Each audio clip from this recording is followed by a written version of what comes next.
The stadium crowd falls silent as a runner collapses, never to rise again. This is the haunting mystery of the Greek athletes who ran themselves to death. We are about to begin a thrilling historical investigation into these ultimate sacrifices, where ancient dedication meets a morbid and compelling curiosity. By the end, you will understand the terrifying line between legendary glory and a very real fatal collapse. We will examine fragile historical accounts, unpack a culture that celebrated struggle above survival, and test if the human body could truly be pushed to such a lethal extreme. These stories force us to question everything we think we know about victory and sacrifice. What does it truly cost to chase a moment of immortal fame? The legend begins with a name that echoes through history, Pheidippides. Our oldest source, the historian Herodotus, writing just decades after the events, tells a story of endurance, but not the one most people know.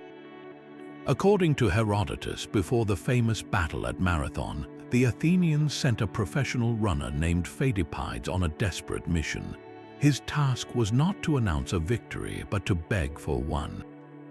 He ran from Athens to Sparta, a staggering distance of over 140 miles across rugged terrain, to plead for Spartan military aid against the invading Persians. He reportedly completed the journey in just 2 days. The Spartans, bound by religious law, said they could not march until the full moon, days away. So Pheidippides, his plea only partially successful, would have had to turn around and run all the way back. Herodotus mentions nothing about his death, only his incredible feat. The iconic run from the battlefield of Marathon to Athens, the one that gives its name to our modern race, is entirely absent from this original account. That version appears centuries later in the writings of the satirist Lucian. In a passing remark, Lucian states that after the battle, a messenger ran from Marathon to Athens, announced the victory with the word joy. "We win," and then collapsed and died on the spot. This is the powerful, tragic image that stuck, a perfect blend of heroic effort and ultimate sacrifice. But Lucian was writing around 600 years after the fact, weaving a moral tale. So we are immediately faced with a core mystery. Is the story of a runner dying from his effort a documented historical event, or is it a later invention, a symbolic legend meant to encapsulate the extreme cost of glory? Other ancient writers hint that such fatal exertion was not unimaginable. The philosopher Philostratus, writing about athletic training, mentions runners dying during their practice, their lungs unable to handle the strain. The travel writer Pausanias, describing monuments at Olympia, notes the graves of athletes who perished during competitions. He specifically points to long-distance runners in the race called the Dolichos, a grueling event that could be 24 laps of the stadium, roughly 3 miles of all-out sprinting in the brutal Greek heat. These scattered references create a haunting pattern. They suggest that while the specific story of Pheidippides may be layered with myth, the central horror it represents, an athlete pushing beyond the absolute limit, was a recognized and remembered danger in the ancient world. The accounts force us to separate the literal truth from the symbolic one. Did a man named Pheidippides literally run himself to death proclaiming victory? Perhaps not, but did Greek athletes sometimes die trying? The historical whispers imply that they certainly did. To understand how death could become an option for an athlete, we must step into the Greek mind, a world governed by a single, powerful idea, agon. This word means struggle, contest, or conflict, but for the ancient Greeks it was far more than a game. It was the fundamental driving force of life itself. Every meaningful human endeavor, from poetry competitions and theatrical festivals to warfare and, of course, athletics, was a form of agon. It was a sacred struggle to prove one's excellence or arete. In this worldview, you did not simply run a race. You engaged in a brutal, public test of your very essence against a worthy opponent. The goal was not just to cross the finish line first. The goal was to achieve a moment of transcendent glory that would echo through time. This glory was called kleos. It was the only form of immortality available to a mortal man. A poet could sing your name for centuries, or your statue could stand in a sanctuary forever. To win was to step into legend. To quit, however, was to embrace a fate arguably worse than physical death, the soul-crushing weight of shame. There was no silver medal, no consolation prize for second place. You either returned home a hero, crowned with olive leaves, or you returned in disgrace, having shown a lack of spirit. This immense social and psychological pressure created an environment where pushing beyond normal human limits was not just encouraged, it was expected. The training itself, conducted in the gymnasium, was a form of hardening for this struggle. There were no heart rate monitors, no sports drinks, no understanding of hydration or heat stroke. Coaches pushed athletes relentlessly, believing pain was a purifying fire. The body was a tool to be forged in the struggle for kleos, and if that tool broke in the process, it was a tragic but honorable end. This mindset was amplified by the sacred nature of the games. Athletes were not just competing for themselves, they were making an offering to the gods, particularly to Zeus at Olympia. Their supreme effort, their sweat and strain, was a form of devotion. In this light, to die in the attempt could be interpreted as the ultimate sacrifice, a final and complete offering of one's entire being to divine power. It transformed a personal tragedy into a mythic event. So when we hear these stories of athletes collapsing, we must filter them not through our modern understanding of safety and sportsmanship, but through this ancient lens where victory was worth any cost, and a glorious death in pursuit of it could be seen as a kind of terrible, twisted victory in itself. This cultural drive for victory at all costs forces a brutal biological question. Could the human body truly be pushed to the point of fatal collapse solely from running? Modern medicine gives us a sobering and definitive answer. Yes, absolutely. While exceptionally rare, athletes today still die during endurance events from specific, well-understood conditions. The most likely culprit in the ancient context would be exertional heat stroke. Picture a runner in the Dolichos sprinting for 3 miles under the relentless Mediterranean sun, with no access to water during the race, their body generating immense internal heat. When core temperature rises past a critical point, around 104 degrees Fahrenheit, the body's cooling systems fail. Organs begin to cook from the inside, leading to catastrophic system shutdown, confusion, collapse, and if not treated immediately with rapid cooling, death. Another potential killer is hyponatremia, a dangerous dilution of sodium in the blood, often from drinking too much water without replacing salts. While less likely given the ancient aversion to drinking during exercise, it is a reminder of the delicate balance endurance demands. Then there is cardiac arrest, an undiagnosed heart condition combined with extreme physical stress and dehydration can trigger a fatal arrhythmia even in a supremely fit individual. Now layer the ancient conditions on top of this modern knowledge. Consider the hoplitodromos, the race in armor. Competitors ran wearing a bronze helmet, greaves, and carrying a heavy shield, adding perhaps 50 pounds of weight and trapping body heat. They ran on dusty tracks, breathing in fine particulate matter, with no understanding of electrolyte replacement. Their diets were heavy in barley, cheese, and figs, rich in carbohydrates but not necessarily optimized for sustained peak output. How did their fitness compare to a modern ultra-marathoner? They were undoubtedly incredibly tough, their bodies hardened by a lifetime of physical labor and specific training. But modern athletes benefit from centuries of physiological knowledge, controlled hydration, and paced nutrition. The ancient runner was a supremely tuned engine running on instinct and willpower with no dashboard warning lights.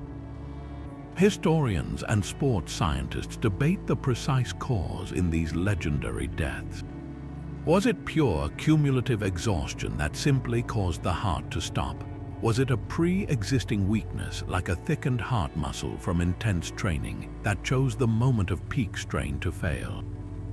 Or was it the perfect storm, a combination of heat, dehydration, an underlying condition, and the immense psychological pressure to not stop? The consensus leans toward that storm. The legends speak of athletes collapsing suddenly at the finish line or just after. This aligns perfectly with exertional heatstroke, where collapse often occurs when the runner stops and the body's circulation, which was helping to dissipate heat, suddenly changes. The story of announcing victory and then dying is medically plausible. So, while we may never have an autopsy report for Pheidippides, the physiology confirms the terrifying possibility. The ancient environment created a laboratory for lethal exertion, where the drive for eternal glory could, and sometimes did, override the body's most fundamental will to live. So the body could break, but the legend would only grow stronger. These stories of fatal exertion did not fade with time. They were polished and repurposed, transformed from tragic news into timeless parables.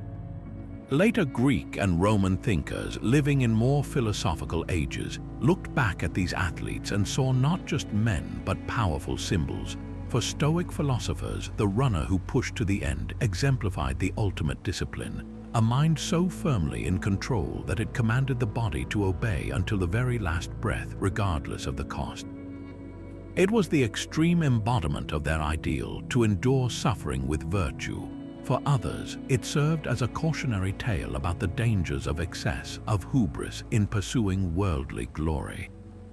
The death became a moral lesson about knowing one's limits, even in the pursuit of excellence. The story of Pheidippides itself underwent this transformation.